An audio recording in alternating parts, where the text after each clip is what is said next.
क्या आप जानते हैं भारत का एक ऐसा विशाल पठार है जो लाखों साल पहले ज्वालामुखियों की आग से बना था। एक ऐसी जगह जहां की काली मिट्टी पूरे देश को कपास देती है, जहां से निकलती है भारत की बड़ी बड़ी नदियां और जहां छिपा है करोड़ों साल पुराना इतिहास। आज हम जानेंगे भारत के दिव्य दक्कन पठार के बारे में, वो सब कुछ जो शायद आपने पहले कभी नहीं सुना होगा। तो वीडियो को आखिर तक जरूर देखिए, क्योंकि अंत में मैं बताऊंगा दक्कन पठार से जुड़े कुछ ऐसे रोचक तथ्य जो आपको हैरान कर देंगे। दक्कन पठार भारत का सबसे बड़ा पठारी क्षेत्र है। ये दक्षिण भारत के अधिकांश हिस्से में फैला हुआ है और त्रिकोणीय आकार का दिखाई देता है। दक्कन शब्द संस्कृत के दक्षिण शब्द से निकला है, जिसका अर्थ होता है दक्षिण दिशा।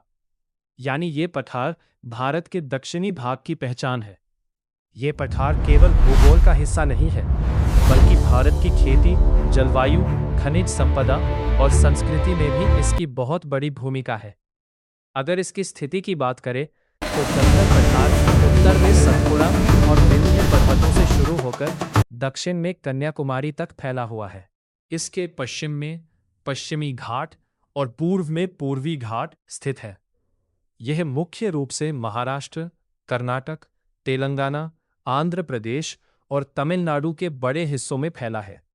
इसके अलावा मध्य प्रदेश और छत्तीसगढ़ के कुछ भाग भी इसमें शामिल है।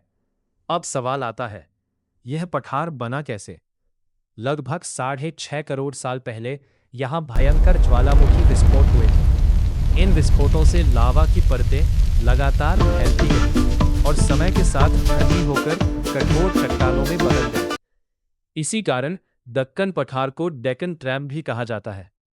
ट्रैप शब्द का अर्थ होता है सीढ़ियां, क्योंकि यहाँ की चट्टानें सीढ़ीनुमा दिखाई देती है। दक्कन पठार की औसत ऊंचाई लगभग 500 से 1000 मीटर के बीच है। पश्चिमी भाग ज्यादा ऊंचा है, क्योंकि वहां पश्चिमी घाट मौजूद है। धीरे धीरे यह पठार पूर्व दिशा की ओर ढलान बनाता है। इसी वजह से यहाँ की अधिकांश नदियाँ पूर्व की ओर बहती हैं और बंगाल की खाड़ी में जाकर मिलती है। दक्कन पठार भारत की कई महत्वपूर्ण नदियों का जन्मस्थान है, जैसे गोदावरी, कृष्णा, कावेरी और तुंगभद्रा। इन नदियों की वजह से दक्षिण इंडिया में खेती और सिंचाई संभव हो पाती है। गोदावरी को तो दक्षिण गंगा भी कहा जाता है। दक्कन पठार की सबसे खास पहचान है इसकी काली मिट्टी। ये मिट्टी लावा से बनी है और कपास की खेती के लिए बेहद उपयुक्त मानी जाती है। इसी कारण महाराष्ट्र और आसपास के क्षेत्र भारत के प्रमुख कपास उत्पादक राज्यों में शामिल है। इसके अलावा यहाँ ज्वार, बाजरा, गन्ना, दालें और मूंगफली की खेती भी बड़े पैमाने पर होती है। दक्कन पठार खनिजों का खजाना भी माना जाता है। यहाँ लौह अयस्क, मैंगनीज, बॉक्साइट, अभ्रक और कोयले जैसे महत्वपूर्ण खनिज पाए जाते हैं। कर्नाटक और छत्तीसगढ़ के कई क्षेत्रों में खनन उद्योग बहुत विकसित है। यही कारण है कि भारत के औद्योगिक विकास में इस पठार का बड़ा योगदान है। दक्कन पठार की जलवायु मुख्य रूप से उष्णकटिबंधीय होती है। यहाँ गर्मियों में तापमान काफी अधिक हो जाता है, जबकि मानसून के दौरान अच्छी बारिश होती है।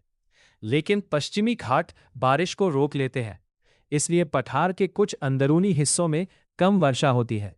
इसी कारण कुछ क्षेत्र सूखे की समस्या से भी जूझते हैं। दक्कन पठार को मुख्य रूप से 3 भागों में बांटा जाता है: महाराष्ट्र पठार, कर्नाटक पठार और तेलंगाना पठार। हर क्षेत्र की मिट्टी, ऊंचाई और प्राकृतिक संसाधन अलग अलग है। महाराष्ट्र पठार में काली मिट्टी अधिक मिलती है, जबकि कर्नाटक पठार खनिजों के लिए प्रसिद्ध है। दक्कन पठार केवल चट्टानों और मिट्टी तक सीमित नहीं है। यहाँ घने जंगल, दुर्लभ वन्यजीव और कई राष्ट्रीय उद्यान भी मौजूद हैं, जैसे बांदीपुर नेशनल पार्क, नागरहोल और ताडोबा। यहाँ बाघ, हाथी, तेंदुआ और कई प्रकार के पक्षी पाए जाते हैं। अब बात करते हैं कुछ मज़ेदार और चौंकाने वाले तथ्यों की।